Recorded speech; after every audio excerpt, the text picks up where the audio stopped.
É, então, a Thaís, ela não é daqui de Salvador, ela é de Manaus, mas ela fez a residência dela. Tá travando pra mim. Tá funcionando normal pra vocês? Pra mim tá funcionando normal, mas eu acho que a minha não interfere na de vocês, não.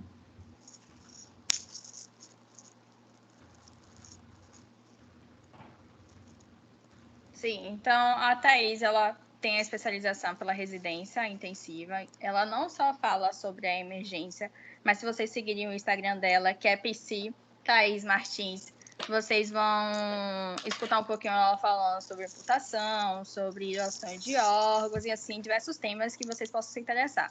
Então, dê uma olhadinha no Insta dela, que ela também faz cursos voltados para essa área. Então, eu agora deixo a fala para ela e não se esqueçam, deixe o som de vocês em mudo. Qualquer pergunta que vocês tiverem, façam no grupo, que eu estarei fazendo perguntas para ela, tá bom? Deixa eu perguntar só um pouquinho. A tela tá correta com vocês aí? Não, tá dividida. Não. Isso, tá dividida mesmo. A minha tela ficou dividida aqui. Deixa eu ver o que foi que aconteceu. Peraí.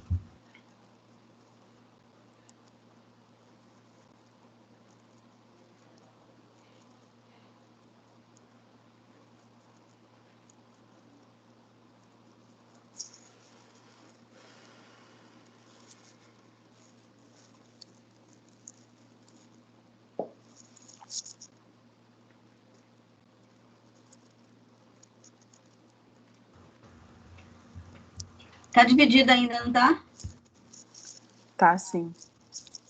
É como se estivesse compartilhando aí. É estranho.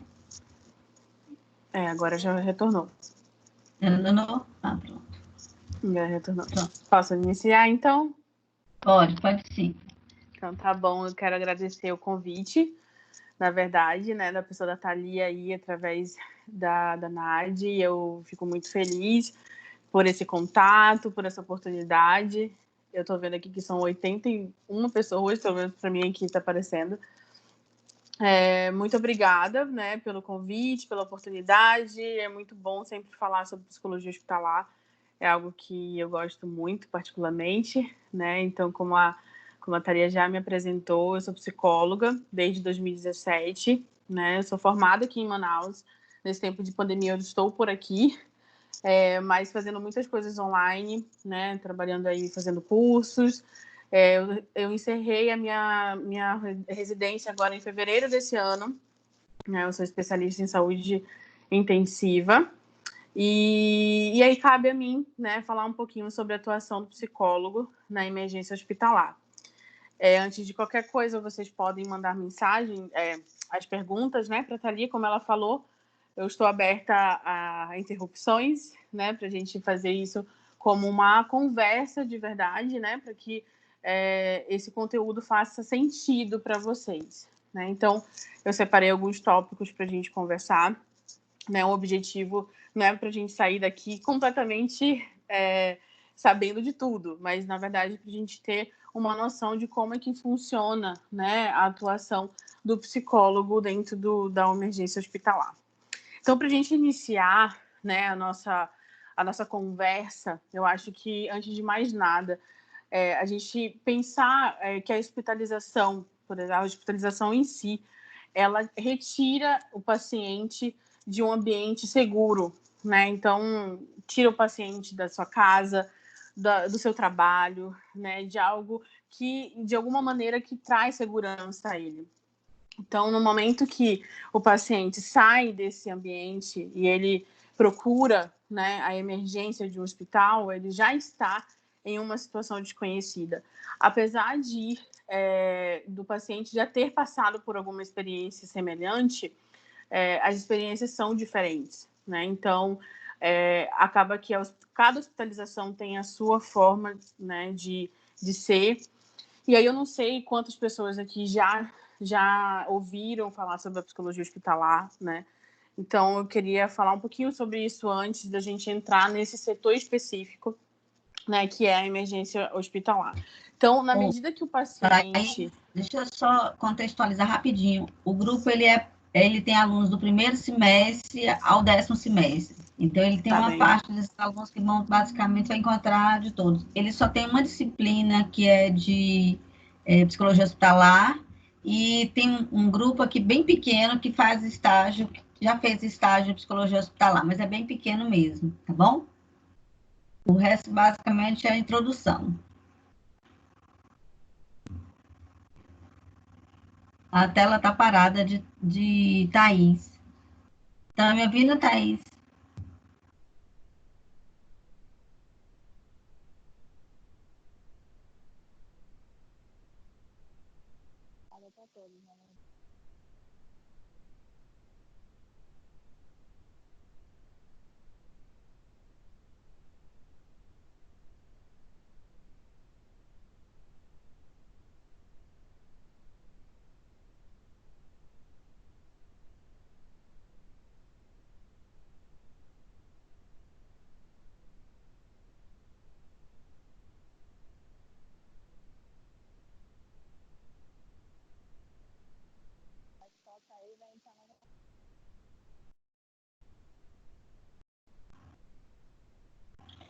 Ela...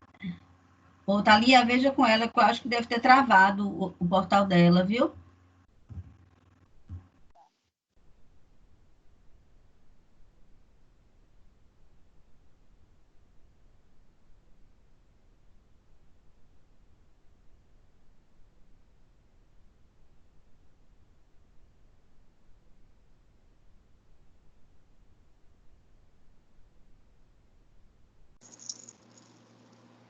Olá. Tudo bem, então? Eu não sei se estão me ouvindo. Não estou ouvindo vocês. Tá tudo bem? Tá. Sim. Então, então tá bem. Então, continuando, a hospitalização, ela tem esse conceito, né? Acaba que retira esse paciente de um lugar que ele se sente seguro. Então, a psicologia hospitalar, ela tem como objetivo dar suporte a esse processo de hospitalização, né? Seja ele iniciado em qualquer setor, seja na enfermaria, né, que são as clínicas, que pode ser médica, cirúrgica, seja ele iniciado na unidade de terapia intensiva. Só que se o paciente ele entrou no hospital, né, por alguma coisa urgente, por algum motivo urgente, ele entrou através da emergência hospitalar, né? Então, acaba que o paciente tem esse contato, o primeiro contato com a hospitalização é através da emergência. Então, dentro desse contato, ele se afasta mesmo dessa condição de saúde, né? Porque ele acaba estando em uma posição de vulnerabilidade, no momento que ele perde a autonomia, né? Porque acaba que a equipe de saúde que tem o espaço aí para cuidar desse paciente e decidir o que vai ser feito, né? Os exames que vão ser feitos, enfim. Então, acho que, antes de mais nada, a gente imaginar, né? E eu queria convidar vocês a imaginarem. Algumas pessoas já têm, né, experiência hospitalar, mas eu acredito que muitas pessoas não. Então, assim, às vezes a gente vê uma série, né? Uma série que envolve alguma coisa hospitalar, que tem ali a entrada, né, das ambulâncias, onde tem essa caracterização assim bem agitada, né? Então, como que seria a atuação do psicólogo nesse ambiente, né? Então, a gente vê bastante em filmes até também as emergências lotadas, né? Tem mais agora nesse tempo de pandemia. Como que seria então esse fazer do psicólogo? Mas antes da gente chegar até lá, né, numa coisa mais concreta, eu acho que vale algumas reflexões, né, antes disso. Então, o histórico hospitalar, o hospital ele é destinado, né, a internar, a diagnosticar, né, e ao tratamento dessas pessoas que necessitam de assistência médica, né, e de cuidados constantes da enfermagem.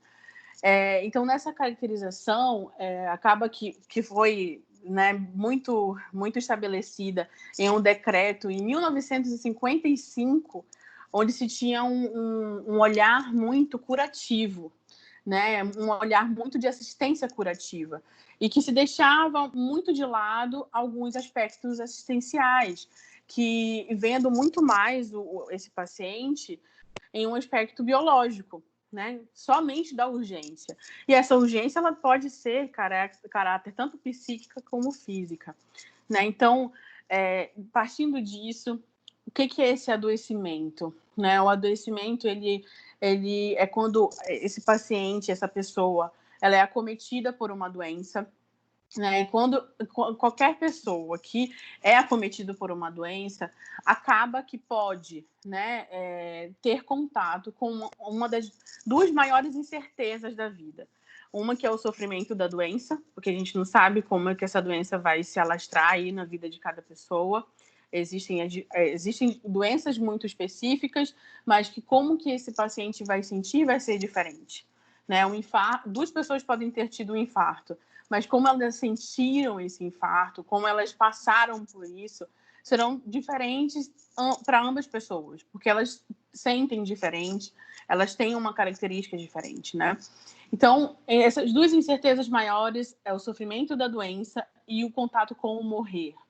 Né? Então, a emergência hospitalar ela tem muito essa característica, o contato com a morte, né? O contato da nossa finitude, da gente ter contato de entender, nossa, eu não sou infinito, né? Eu não sou, a minha existência, ela tem começo, meio e fim. Ela não é para sempre, né? Então, e a gente não sabe o momento que isso vai acontecer. Né? Então, a emergência tem muito isso, desse contato dessas duas incertezas.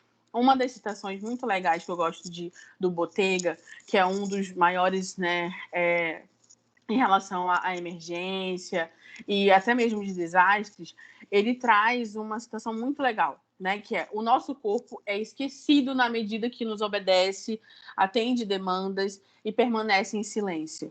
Então, acaba que a gente esquece que existe um corpo a ser cuidado, existe um corpo ali, né, sentindo também as emoções. E aí, quando a gente se depara em uma emergência hospitalar, o paciente ele vai se deparar com essa fragilidade, né? Ele vai se deparar com essa finitude, não somente da vida física, mas também da psíquica, né? De saber que se pode ter muito o contato com muitos sentimentos. E aí, partindo disso, as unidades de emergências, elas são um lugar destinado a pacientes que necessitam de cuidados especiais e urgentes. Então, esse caráter de urgência é muito importante. O que é uma urgência? É algo que está iminente de morte, né? É algo que esse paciente precisa de algum cuidado específico que ele não conseguiu conter em casa, né? E que sobressaiu da sua existência. Então, acaba que uma dor de infarto, né? Alguma situação acaba que não foi controlada em casa. Então, se precisou de um suporte, né? Precisou de ambulância para levar até o hospital, se precisou ir de carro com a família. E ao chegar na emergência, é esse contato de eu não sei o que fazer e o que podem ser feito, né? Isso sim, não somente em casa, mas também de um acidente, de causas externas, né? De algum fato, alguma coisa ter acontecido, esse paciente passou por um acidente e também ali naquele local não foi possível fazer esse atendimento de urgência e ele precisa de um suporte maior, que é a emergência. Então, e aí a emergência hospitalar ela não se restringe somente à manutenção de vida, mas também à qualidade de vida e suporte emocional. Então, é nisso que nós, psicólogos, entramos, né? E os futuros psicólogos também entrarão para esse fazer. A procura por esses serviços, então, como eu falei, geralmente ocorre por manifestação abrupta, né? Súbita. Então, acaba que o paciente sentiu, né? Teve alguns sintomas físicos, emocionais, e que provocam a necessidade de diagnóstico.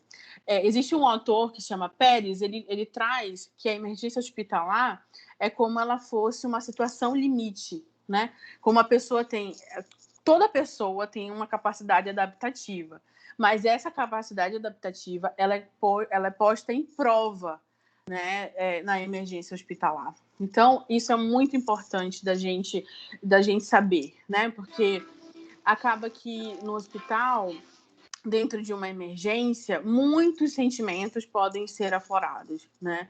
E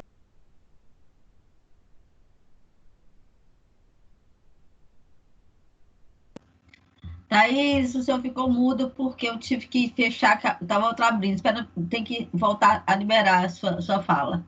Você libera para mim? prontinho, liberei. Pronto. É porque Onde parou? Não, porque estava fazendo interferência, eu tive que cancelar e terminou fechando o seu, que eu tinha colocado você como participante. Deixa eu ver se eu consigo aqui. Tá bem. Desculpa, viu? Tudo bem. Onde parou, ou posso continuar de onde eu parei? Pode continuar. Tá bem. Então, esse autor, ele coloca como a emergência hospitalar como situação limite, né? Por quê? Porque dentro desse local da emergência, as pessoas elas estão propensas a essa desorganização psíquica, né? Então, elas podem ter comportamentos, reações muito distintas do que o normal, né? Do que a rotina que essa pessoa já tem. Então, a gente vê bastante na emergência famílias falando: nossa, mas essa pessoa é tão tranquila, por que ela está tão estressada? Por que ela está gritando? Por que ela está chorando tanto? Porque é um ambiente que, assim, de alguma maneira, pode aumentar essa desorganização psíquica. Então, é dentro até da normalidade, né, das pessoas terem reações distintas, né, nessa situação, nesse setor. Então, partindo disso, né, o que a gente pode fazer, então, Thaís? Como que é a psicologia dentro desse caos, né, que acabam, né, colocando? Primeiro que a gente tem uma tríade, né, muito importante que a gente segue dentro da psicologia hospitalar. Para quem não conhece, a tríade é paciente, família e equipe. Nós vamos atender a equipe, nós vamos atender a família, a gente vai conversando e eu vou falando de cada um agora, né? Mas antes disso, a gente saber que o objetivo maior na emergência hospitalar é a gente organizar a desordem, né? O objetivo é a gente atuar nesse ambiente para que o mínimo possível de organização, né? Organização de materiais? Não, a organização psíquica mesmo, né? Emocional, para que a gente possa ser ponte para essa organização. E aí, essa urgência, ela solicita um plano de ação, né? Se algum de vocês tiverem essa experiência de trabalhar na emergência, você vê assim, nossa, eu preciso de uma estratégia antes. Então, o que as literaturas trazem, né, para a equipe da emergência hospitalar é isso, se precisa de uma estratégia de ação. Vai ser um manual para todos os casos que vão acontecer? Não. Mas é uma estratégia de saber em que momento se chama o psicólogo, né? E isso é uma função do psicólogo também, demonstrar a essa equipe em que momento ser chamado, né? E então o objetivo maior da psicologia hospitalar dentro da emergência hospitalar vai ser a reintegração emocional desse paciente e dos familiares, né? Então, como é que se faz? Como que nós podemos fazer essa reintegração, né? E aí, antes disso, né, poder falar um pouquinho de cada um, não sei se tem alguma pergunta, se a Thalia quer falar alguma coisa, deu para entender até aqui? Tem uma pergunta já. Tá bem baixinho. Que para escutar fica baixo se escutar sem fone, e para falar que fica baixo quando tá com fone. A pergunta é: existe algum acompanhamento específico para o familiar do paciente que está em uma fase terminal? Sim, a questão nessa reintegração, quando eu estou falando dessa reintegração emocional, a gente pode atuar aí com essa família, né? que, além desses pacientes que entram na emergência, existem as famílias nesse contexto. Dentro de uma emergência, né, a família ela pode vivenciar muitos sentimentos, né? O impacto do diagnóstico inesperado, né? Porque existem muitas coisas que são abruptas, um acidente em si, o medo, a ansiedade, o estresse, a sensação de proximidade com a morte, né? Então, partindo desses sentimentos, como que o psicólogo ele vai atuar em relação a isso, né? Então, é justamente a gente trazer um espaço de fala, né? Um espaço para desmistificar até mesmo a questão do cuidado, né? Porque quando uma família ela chega com um paciente ou com o seu familiar está numa emergência hospitalar, muitos hospitais eles não permitem as famílias adentrarem esse setor, né? Até porque é um setor de urgência, então tudo pode acontecer nesse tempo, né? Que esse paciente está sendo internado ali. E também os pacientes terminais, né? Então acabam que essa família ela é o principal agente de cuidado, né? Então, como que é angustiante a essas famílias entregarem esse familiar para ser cuidado por essa equipe, né? Por pessoas desconhecidas, um lugar totalmente desconhecido, né? Então, o psicólogo nesse contexto ele tem que abrir espaço à fala, né? E acolhimento, né? Eu acho que principalmente acolhimento. Às vezes as pessoas perguntam muito, mas o que o psicólogo faria numa emergência? Aquele caos todo instalado. Abrir espaços para fala, para a família, para o paciente e dar essa oportunidade, né, desses pacientes tomarem autonomia desses tratamentos, as famílias também. Quando se tem... Eu tive muitos casos com várias famílias nesse âmbito da emergência, e o que eu mais percebia eram dúvidas, né? Dúvidas em relação ao tratamento, ao que estava sendo feito, né? Por ser uma emergência em um setor de urgência, acaba que a comunicação fica muito difícil.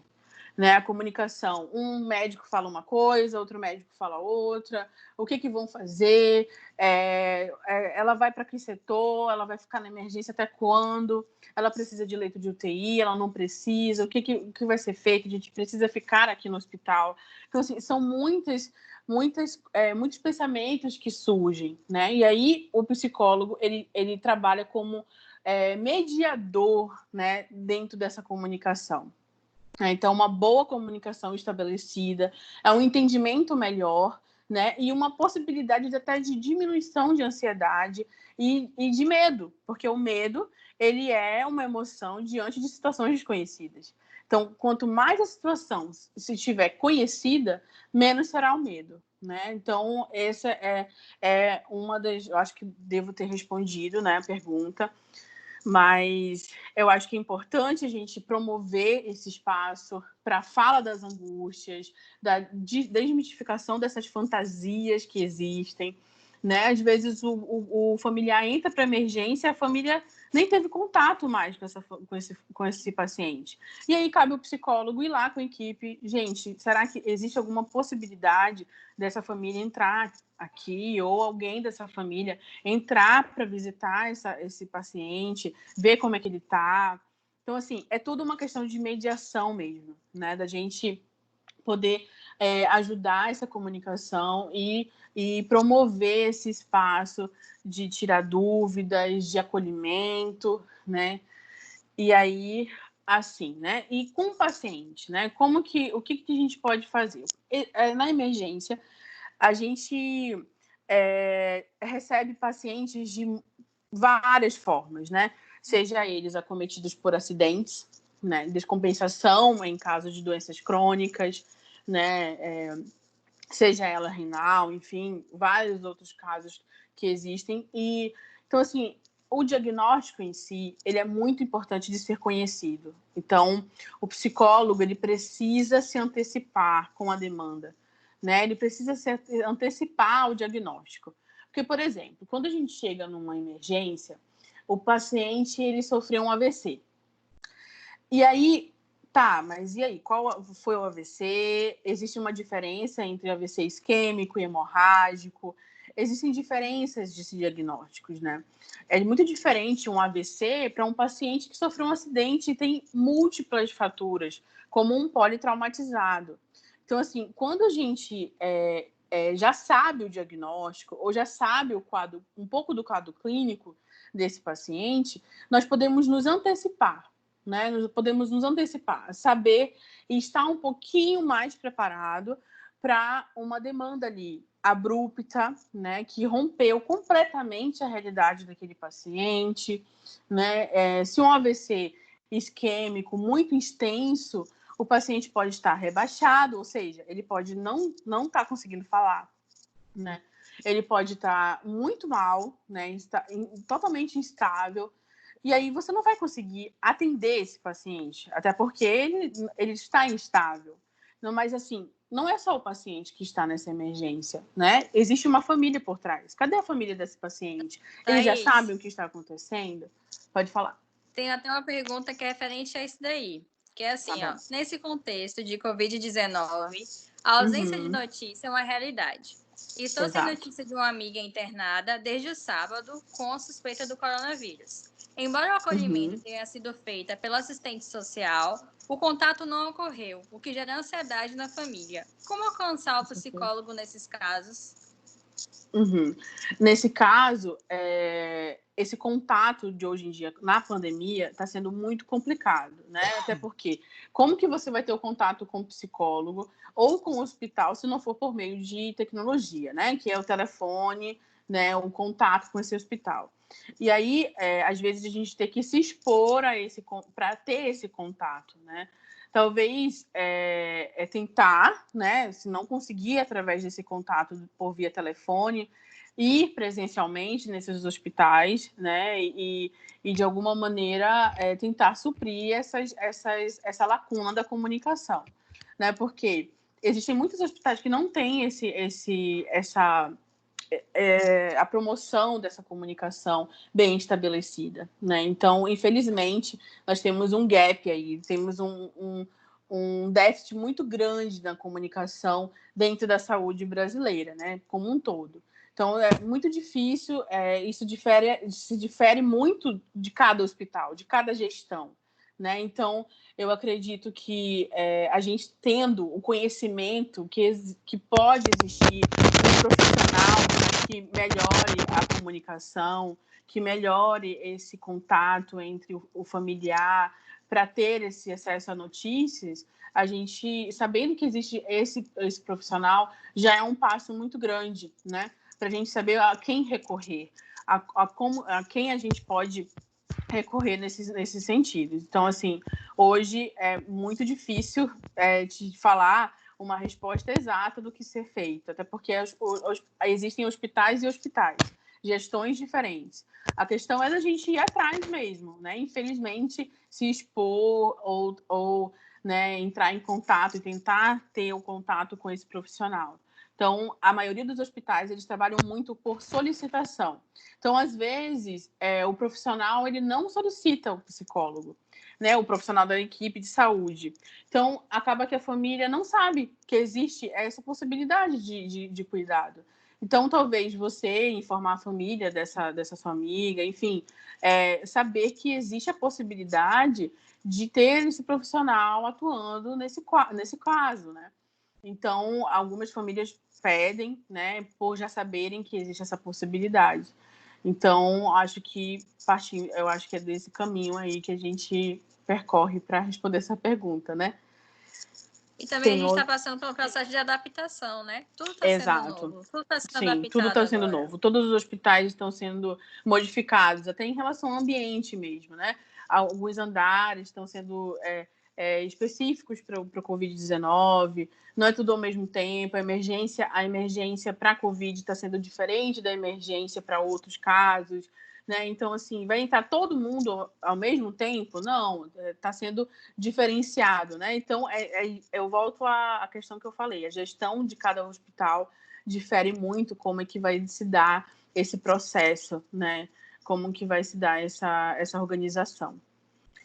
Então, voltando em relação a se antecipar ao diagnóstico do paciente é muito importante, porque quanto mais precoce a intervenção, né, menores as possibilidades do agravamento e maiores as expectativas de recuperação psíquica desses pacientes e desses familiares. Então, assim, a gente vai correr para intervir? A gente vai correr para fazer alguma coisa? Não. Eu acredito que a gente possa chegar a um acolhimento um pouco mais preparado, né? No sentido, por exemplo, se é um AVC, se o paciente está entubado, ele vai precisar de respirador, ele vai precisar de ir para a UTI, ele vai precisar de um suporte de UTI, você já sabe que esse acolhimento ele vai ter que ter um foco completo nas expectativas dessa família, né? Às vezes a expectativa da família está totalmente diferente do que é o quadro real do paciente. Por exemplo, a expectativa da família é falar com esse paciente. Falar assim, não, eu vou lá dentro, meu pai está bem, ele está acordado. E aí você passa na emergência e vê que esse paciente ainda não está acordado. Ele está entubado, ele está indo para a UTI. Então, assim, o objetivo é a gente mediar esses dois mundos, né? A expectativa da família, pode ter alguma coisa errada aqui, né? O que a gente pode fazer para a gente nivelar isso, né? Nivelar a expectativa e a realidade desse paciente. Então, o que se precisa? Retirar as dúvidas, né? Ter um espaço de fala aí, trazer os médicos ou solicitar que os médicos eles retornem com as informações, serem ditas de formas diferentes, né? Então, isso é muito de comunicação, né? De ter uma mensagem, de ter um receptor, né?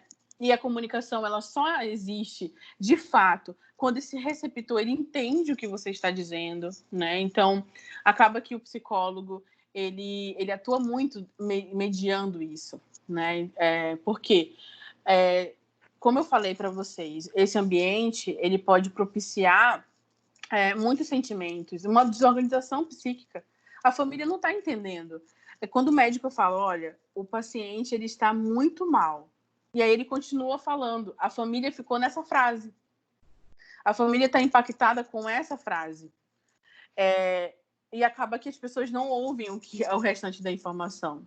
Talvez essa informação vai ter que ser dita 3 vezes, né? 2 vezes, de maneira diferente, de ter espaço para fala, de ter espaço para saber como é que essa família recebeu essa informação, né? Então, ter esse feeling, essa flexibilidade é algo muito importante que o psicólogo tem que ter na emergência hospitalar, né?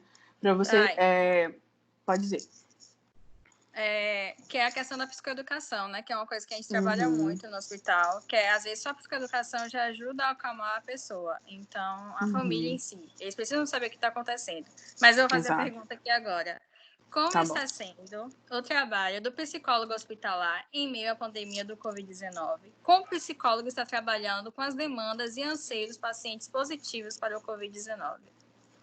Bom, as modificações têm sido muitas, né? Até porque até o contato com o paciente em muitos hospitais estão sendo restritos, né? A questão do contato, de atender o paciente em si, às vezes a gente não consegue nem atender presencial, a gente precisa de uma tela para a gente conseguir conversar com esse paciente, ou atender, na verdade, né?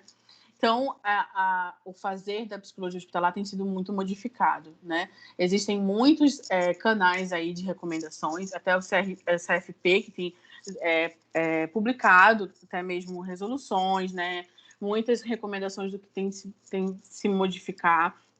A atenção para esses EPIs, esses materiais de proteção, né? Então, assim, muitas coisas têm se modificado, mas eu acredito que esse contato com a família é algo que tem sido muito diferencial, assim, nesse tempo, porque a família acaba não podendo, né, visitar esse paciente. Muitos hospitais realmente cancelaram todo tipo de visita externa, né? Somente através de via telefone, e existem muitos hospitais do SUS, por exemplo, que não têm essa possibilidade, né? A gente sabe que existem muitas famílias que não têm possibilidade de ter um aparelho telefônico, né? Que consiga ter internet, que consiga ligar de videochamada para as famílias.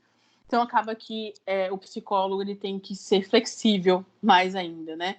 De ver as possibilidades aí de atuação nesse meio. Através de cartas, através de vídeos, através de... E aí, mediar novamente essa comunicação com essas mudanças da pandemia, né? Professora, você falou alguma coisa?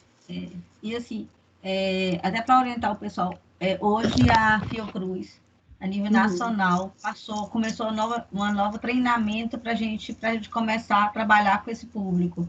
Então, provavelmente, nós essa semana, como psicólogos, vou passar a semana toda em treinamento, para a gente poder dar essas informações, talvez muito mais precisas também, né, Thaís?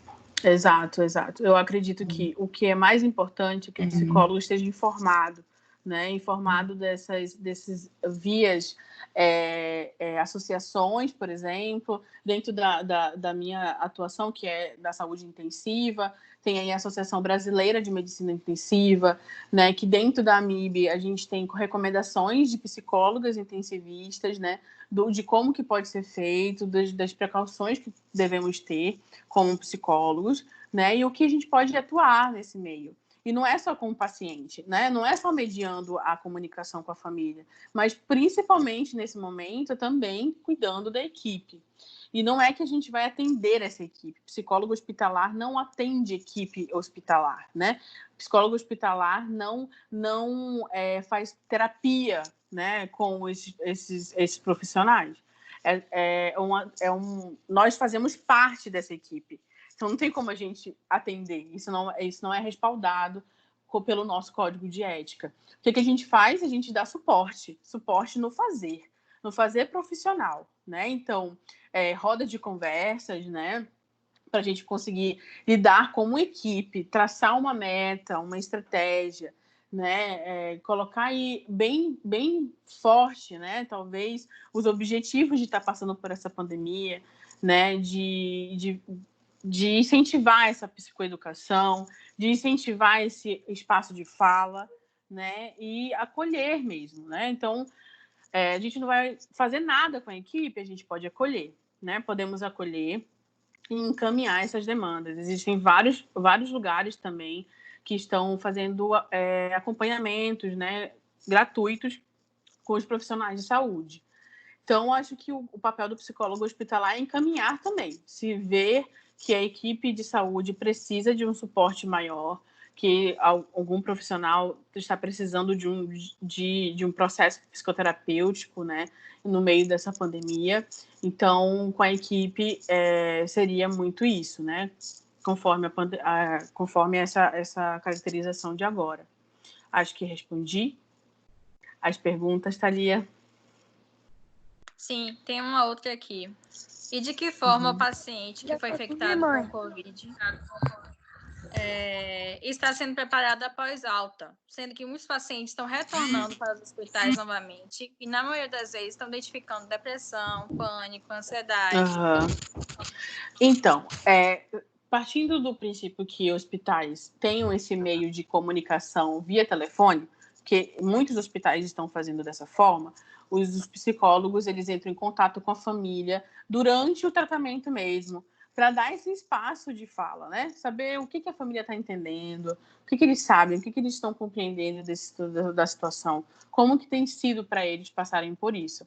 É muito difícil a gente atender por telefone? Sim, né? Porque a gente não está ali vendo a família, não está tendo esse contato, observando o comportamento, mas assim, já é uma possibilidade de atuação, né? Através do telefone, né? Então, para a gente trabalhar principalmente o nosso foco total, que é a fala, que é a expressão de sentimentos, né? Então, através disso, o psicólogo ele pode atuar no antes, no durante e no depois. Mesmo que esse durante seja marcado com um óbito, seja marcado com muitos traumas, né? Então, assim, atuar, né? Como que a equipe tem trabalhado através de telefones, dando notícias, talvez o psicólogo, depois de um tempo, né, ou no mesmo dia, entrar em contato com essa família. Eu soube, né, que os médicos, eles entraram em contato com vocês, eles passaram as notícias via telefone. Como é que foi para vocês? O que vocês estão entendendo de tudo isso, né? Qual é a compreensão disso, né? Então, assim, isso também no óbito, né? O óbito acaba, a morte do paciente acaba também tendo uma caracterização diferente. Porque imagina a família receber a notícia do óbito por via telefone, né? Então, isso tem acontecido em alguns hospitais do Brasil, infelizmente. Então, como psicólogo vai atuar da mesma maneira, intermediar essa comunicação e dar espaço dessa fala, da expressão, né, de sentimentos. E o pós é muito importante, né? Muitos hospitais negligenciam o pós-internação. Até porque, em um processo natural, sem pandemia, ou pós-internação, o paciente ele passa por um ambulatório, né? Ele passa por retornos, né? Com algumas especialidades específicas, que foram quem cuidou deles durante a internação. Então, por exemplo, o paciente entrou com AVC, ele passou toda a internação, saiu da internação, ele com certeza vai ter alguma consulta marcada com a neuro, né, para retorno, para fazer novos exames, para ver como é que está, né, como é que está sendo esse pós-internação. Só que na pandemia nós não temos essa possibilidade, até porque os ambulatórios, a maioria estão suspensos, né? E alguns retornaram, mas bem específicos para algumas cirurgias bem específicas. Então, o que a gente pode fazer nisso? É dar esse suporte como psicólogo no pós-internação. É muita gente, né? A gente sabe que é muita gente, mas é importante a gente identificar demandas durante a internação. Você consegue, através da sua percepção como psicólogo, identificar um paciente que é muito mais ansioso do que outro, né? Então, de alguma maneira, ter essa perspectiva, né, de demanda específica. Qual do paciente vai precisar de um suporte pós-internação, né? E aí é fator primordial o encaminhamento, né? Mesmo que seja online, né? Falar assim, olha, precisa de um acompanhamento, né? A gente sabe que hoje em dia está sendo bem reduzido, não conseguimos fazer presencial, mas que tal algo online, né, para que tenha esse suporte pós-internação. Não somente para pacientes, mas também para familiares. Tá, talvez até produção de cartilhas, por exemplo, na situação que a gente está vivendo, pode acontecer que você fique ansioso, que você possa começar a sentir algum sentimento de tristeza, porque aí vai ser uma psicoeducação que ele pode levar para a família, que ele pode compartilhar, e assim o hospital inteiro pode compartilhar essas informações, porque às vezes a gente só precisa de uma informação. A próxima comentário é assim, ó. Em uma situação como essa de pandemia, existe algum tipo de cuidados específicos para os psicólogos que estão, de algum tipo, que estão atuando nessa linha de frente, nesse contato com pacientes, familiares, com essa carga emocional tão grande e nova? Agora aí vai ser voltado para o psicólogo, não para a família. Tá bem. Assim, uma das coisas primordiais da psicologia hospitalar é que todo psicólogo precisa de terapia, seja em pandemia ou fora dela, né? Então, assim, eu acho que é importantíssimo a gente trazer isso, até porque vocês são estudantes e amanhã vocês já são psicólogos, né? Então, assim, é importante a gente trazer essa até que uma exigência. Para mim, assim, é muito nítido, né? Até porque agora, como especialista, né, de saúde intensiva, de ter... mesmo não passei por uma pandemia, mas atuei na UTI, que é um lugar muito hostil, né? Um lugar que existe iminência de morte todo o tempo. E o psicólogo ele precisa ser cuidado para cuidar de outras pessoas, né? Assim como uma analogia quando a gente fala para o próprio paciente. Hoje mesmo usei essa analogia com o atendimento meu, da máscara de oxigênio do avião, né? Não tem como a gente tentar colocar a máscara no outro e ajudar o outro se a gente não coloca a máscara na gente, né? Então, assim, antes de qualquer coisa, seja psicólogo hospitalar, clínico, organizacional, nós precisamos de terapia, né? Precisamos ter esse processo também como pessoas, né? Antes de qualquer coisa. Então, é algo que uma professora falava muito na minha formação. Antes de vocês serem psicólogos, vocês são humanos, né? Vocês sentem, vocês têm emoções, e a gente não é um herói, né? Nós não somos heróis, nós não somos invencíveis, né? Nós cansamos, nós, ao cuidar de pessoas, sentimos cansaço depois desse atendimento, né? Sentimos aquela carga muito pesada de ansiedade. Então, dentro dos hospitais, o que se mais tem de recomendação é isso, é o autocuidado, né? Antes de qualquer coisa. Então, na pandemia, ainda mais, né? Eu conheço muitos psicólogos que estão atuando nesse momento e todos referem-se ao processo de psicoterapia, que nesse momento se faz mais primordial ainda, né? Então, eu acho que não tem outro meio da gente se cuidar senão com a psicoterapia, já que a gente já sabe o efeito que isso pode causar, né, em momentos de crise para pessoas, para a sociedade, enfim. Respondi, né? Então, diante disso, voltando à questão dos pacientes, né? Então, a gente conhecer os diagnósticos. O psicólogo emergencial, ele precisa conhecer os diagnósticos, ele precisa saber o que pode estar acontecendo, né? Porque se um paciente chega na emergência, é uma mulher violentada, né? Sofreu violência doméstica, por exemplo, hoje em dia, na pandemia, esse índice aumentou muito, né? Não sei se vocês estão sabendo, mas aumentou muito o índice de violência doméstica, desculpa.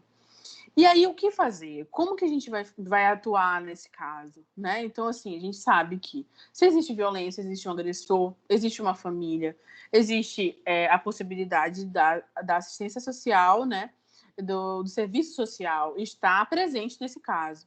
Então, o psicólogo, de saber só que é uma violência doméstica, a gente já tem várias coisas que precisamos ser feitas antes até mesmo de atender esse paciente, né? De incluir o serviço social, de saber quem é essa família, quem está acompanhando, existe alguém aqui, né? Em que momento para a equipe.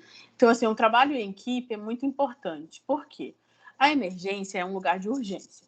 Então, assim, para a equipe, eles pensam que a gente vai conversar somente com o paciente, né? Que a gente vai jogar conversa fora. E não é conversa fora, né? É um atendimento, né? Até é uma coisa, assim, que eu ouvia muito dentro do hospital, né? Enfermeiros lá do PS, lá da emergência hospitalar, ligavam para mim na UTI, eu preciso que você venha conversar com o paciente porque ele está chorando.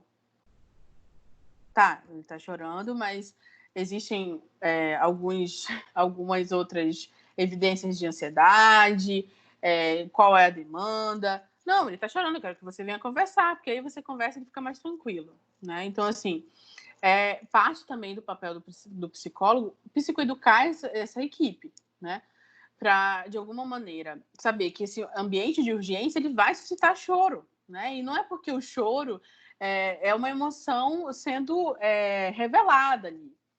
Mas será que é completamente danoso? O choro é totalmente negativo? Muitas vezes não, né? Então, o choro até mesmo alivia, né? Até a neurociência traz isso para gente como evidência. Então, assim, talvez a gente trabalhar esses pontos com a equipe, né? De saber em que momento realmente o psicólogo tem que fazer parte daquele quadro ali. E outra coisa, é uma urgência. O objetivo ali principal é a estabilidade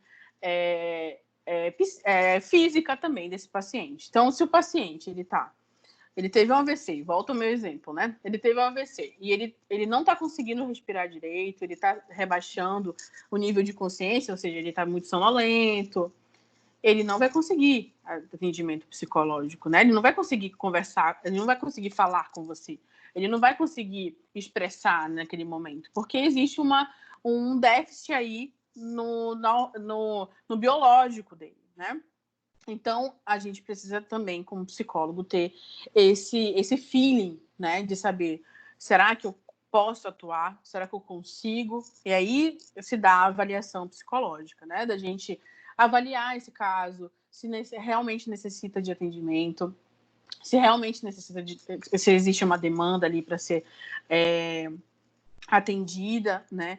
Então, muitos hospitais têm até os questionários mesmo, né, para a gente se basear nesse atendimento, o primeiro atendimento na emergência hospitalar, que eu acho super interessante, né? Porque dá para a gente um foco ali do que a gente vai perguntar para o paciente, né? Isso se ele consegue falar com você. Então, até uma das perguntas do questionário que eu sigo na emergência hospitalar uma pergunta a que você atribui essa emergência? Essa pergunta é muito importante, porque é o que o paciente vai trazer como emergência. O que ele está entendendo do que está acontecendo, o que ele acha que precisa, se ele acha que ele precisa estar ali na emergência, isso faz muito parte do quadro dele e como é que vai ser esse suporte emocional que vai ser oferecido a esse paciente, né? Então, eu posso até mandar para vocês depois esse questionário que eu utilizo, que é utilizado no HC também, né, de algumas perguntas chaves para a gente basear esse atendimento. Tá, eu não sei se tem alguma pergunta.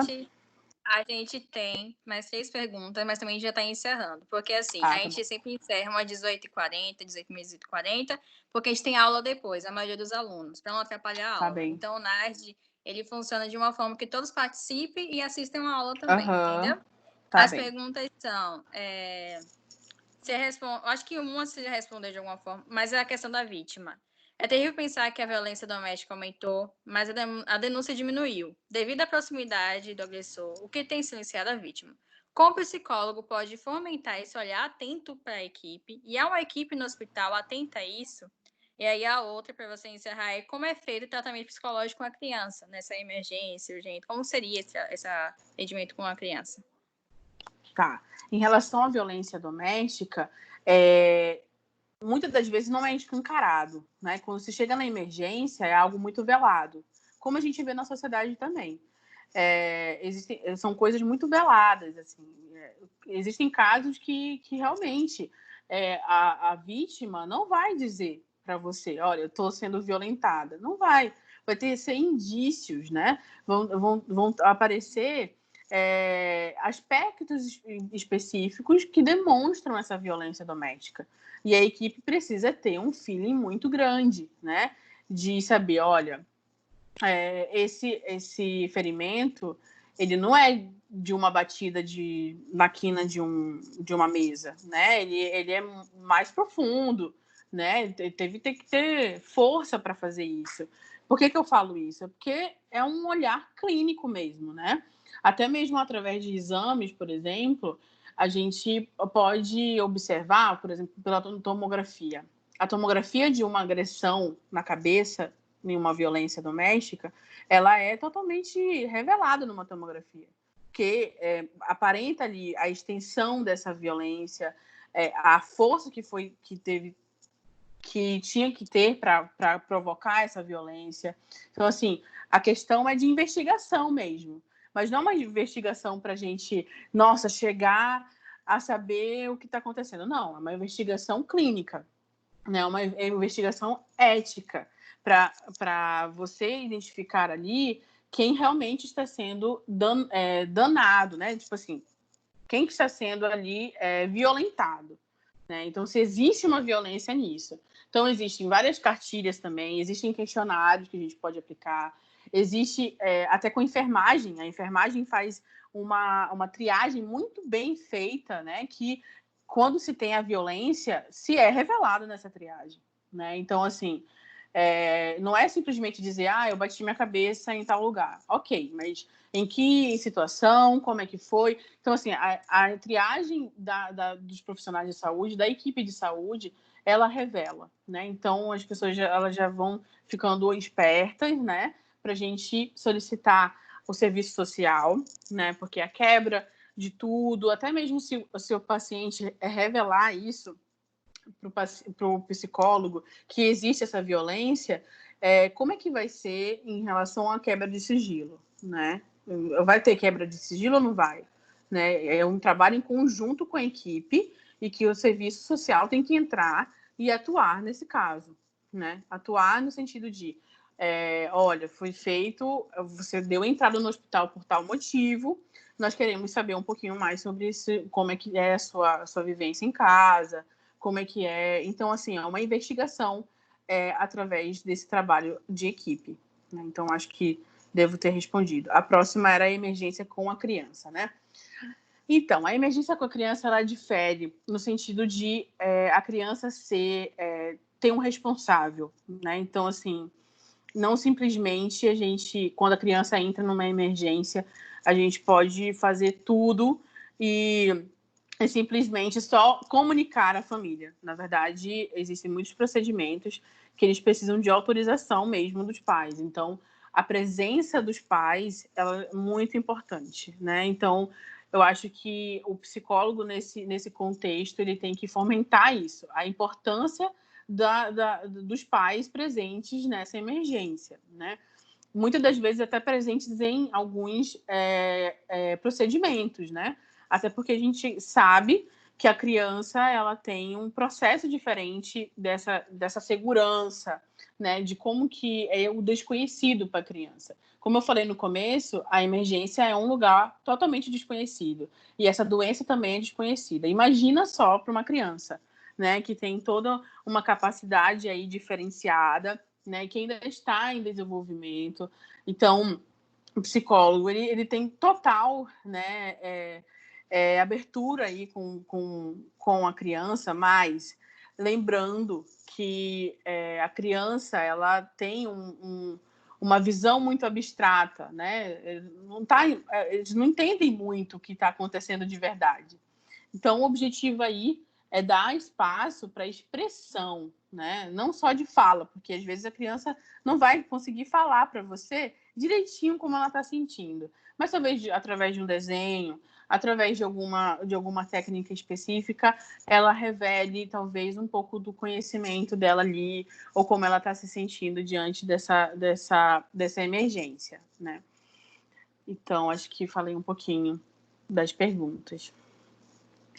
Então, você concluiu só em 1 minuto aí o que você gostaria de deixar para a gente como estudante, tá bom. que espera pela Eu acho assim que em relação ao hospital, nós trabalhamos muito com protocolos. O que são protocolos? São documentos, né, que norteiam a nossa atuação. Então, se algum estudante aqui ir trabalhar em algum hospital ou se querer fazer residência, enfim, eu acredito que a gente coloca muito mais a nossa atuação quando a gente tem protocolos, né? Então, assim, como é que é um protocolo numa emergência hospitalar, né? Então, todo o aparato que a gente tem hoje em dia traz como protocolo da gente perceber e conhecer os sentimentos desse paciente, né? Dando esse espaço de expressão. E isso é algo gigante dentro da emergência hospitalar, porque se você observar um paciente sendo atendido na emergência, a fala dele é pouco que importa, né? O que mais importa é o quadro clínico e a estabilidade dele, não o que ele está falando, né? Então, assim, só de a gente ter essa possibilidade de abrir esse espaço de expressão é gigantesco, né? É algo muito, muito importante e muito brilhante, porque muitas das vezes acaba que o paciente ele perde completamente o controle, né? Não só o controle da situação, mas da própria vida mesmo, né? De cuidados, enfim. Considerar que as preocupações do paciente elas são reais, né? Então, eu acho que você está realmente prestando atenção àquilo, né? O setting que a gente fala, né? O ambiente hospitalar, ele é muito bagunçado. Então, a gente precisa focar a nossa atenção ali para esse paciente, né? E sempre fomentar esse desejo de plano, né? Um plano de ação e estratégia de ação junto com a equipe e fazer essa psicoeducação constantemente, né? Com a equipe. Então, eu tinha muito mais o que falar para vocês, até etapas de acolhimento, né? Que existe, eu já fiz um protocolo de acolhimento em uma emergência hospitalar, que tinha alguns temas para a gente falar, mas o tempo também é um pouco curto, mas eu acho que deu para a gente, né, conceituar e saber um pouquinho como é que é a atuação do psicólogo na emergência. A base é muito essa: diálogo, apoio, né, acesso, escuta e vínculo, né, vínculo completo, né? Então, assim, quando você consegue um vínculo com aquela família, você consegue ser ponte de uma confiança, né, para ajudar e promover saúde mental àquela família, promover saúde mental àquele paciente e promover ações efetivas para essa equipe, né? Então, às vezes a equipe acaba ficando perdida por não saber como atuar. E aí o psicólogo fala: oi, eu acho que a gente pode juntar forças e planejar uma coisa mais efetiva para que chegue de fato até esses pacientes e familiares. Vou falar rapidinho, a Thalia finaliza, viu? Tá bem. Thaís, eu queria muito agradecer. Eu acho que a sua experiência é muito legal, muito interessante para todo mundo, principalmente para quem está começando, mas também acho que para toda a formação das pessoas aqui. Eu sei que dá vontade de falar mais, de contar essa história toda. Bom, como eu já disse, a gente pode pensar em um outro momento. É um assunto que a gente, como tem só uma disciplina, tem várias questões, tem coisas que o pessoal está mandando mensagem aqui, eu estou dizendo que vou esperar um pouquinho, a gente pode ver um outro momento para ter outras temáticas. Sim, porque não daria conta de você falar sobre tudo isso, viu? A gente pensa em outro momento, se não for esse semestre, no semestre que vem, a gente, com certeza, a gente vê a possibilidade de convidar, tá bom? Que não seja para o NAD, mas que seja para uma outra disciplina também, tá? As meninas do NAD, elas estão envolvidas em vários cursos de extensão, o meu é só um deles, e, assim, às vezes a temática, ela vem para aqui, mas a temática também aparece em outro conteúdo e outra temática, outro grupo de encontro, viu? Thalia, aí agora você. Obrigada, professora. Eu agradeço você ter disponibilidade para poder falar um pouquinho para a gente, porque assim como eu sou estudante, eu tenho algumas dúvidas, outros estudantes também têm, e eles trouxeram essas dúvidas, e os comentários, tanto no meu privado, como no próprio grupo, foi dizendo que a palestra foi muito boa, que conseguiu realmente sanar muitas dúvidas das pessoas. Então, a gente agradece você e esperamos você em uma próxima. Claro. E aí eu deixo disponível para vocês. Rapidinho. Gente, tem um formulário no grupo para vocês escreverem, que senão vocês não ganham certificado. Então, não se esqueça que daqui 5 minutos a gente vai encerrar esse formulário e vocês não vão ganhar certificado, porque a gente avisa o evento todo de que precisa escrever no formulário para ganhar certificado. E se tiver alguém aqui que seja de outro local, que não seja da faculdade ou do grupo do NAD, mas que veio pelo Instagram de Thaís, procure ou o Insta de Thaís e fale com ela para entrar em contato comigo, ou me procure pelo Thalia PC, que é o Instagram. E aí a gente pode mandar o certificado para vocês, tá bom? Pode concluir, Thaís. Não, só queria deixar disponível para vocês. Eu não sei se vocês têm meu e-mail, eu vou passar para a Thalia também. Quem quiser entrar em contato comigo pelo Instagram, eu estou aberta. Eu gosto muito de falar sobre o hospital, né? Tenho conversado com a Thalia aí sobre várias coisas. Então, assim, estou totalmente aberta. Tem, inclusive, alguns artigos sobre isso, de onde eu extraí muita coisa para a gente conversar hoje. Então, se vocês quiserem esses artigos também, que eu lembro da minha graduação, que eu era a rata de artigo e de livros, e que se vocês quiserem, eu posso também disponibilizar através do e-mail, tá bom? É isso, gente. Muito obrigada pelo convite. Me senti muito honrada, muito legal ver. Queria ver todos os rostos aqui, mas foi muito legal. Espero ter suprido aí as dúvidas de vocês e fomentado um pouquinho do desejo de saber mais sobre psicologia hospitalar. Essa é a carência dessa plataforma, Thaís. A gente não vê todos os rostinhos, fica morrendo, fica uma falta danada. Isso ainda vai Mas deixar... olhando aqui, 85 aqui, mais de 85, então tá. A gente olha... Não, a gente já foi até 88, 97, eu acho. Olha, 98 legal. pessoas, foi legal. Dá vontade de ver, digo assim, meu problema nesse isolamento é não ver o rosto dos meus alunos. Acho que até o final do isolamento eu fico doente por isso. Não. Saber que eles estão aqui também, né? Através das perguntas. É isso que sente importa. falta do rostinho, para ver o rostinho Com certeza, desse balançando contato, né? Eu estou fazendo tudo não... online, então, assim, as coisas estão tudo sendo pelo celular. Tem momentos que eu tenho que parar, não quero mais celular, 1 minuto de pausa, que não quero ver as pessoas pelo quadrado, não quero ver aqui na vida real, né? Mas é um tempo que vai passar, é algo que já está passando, né? E aí a gente vai conseguir voltar às atividades normais. Com certeza. Ok? Então, beijo. Então, tchau, meninas. beijinho. Tchau, tchau, gente. Tchau. Até uma próxima oportunidade. Você também.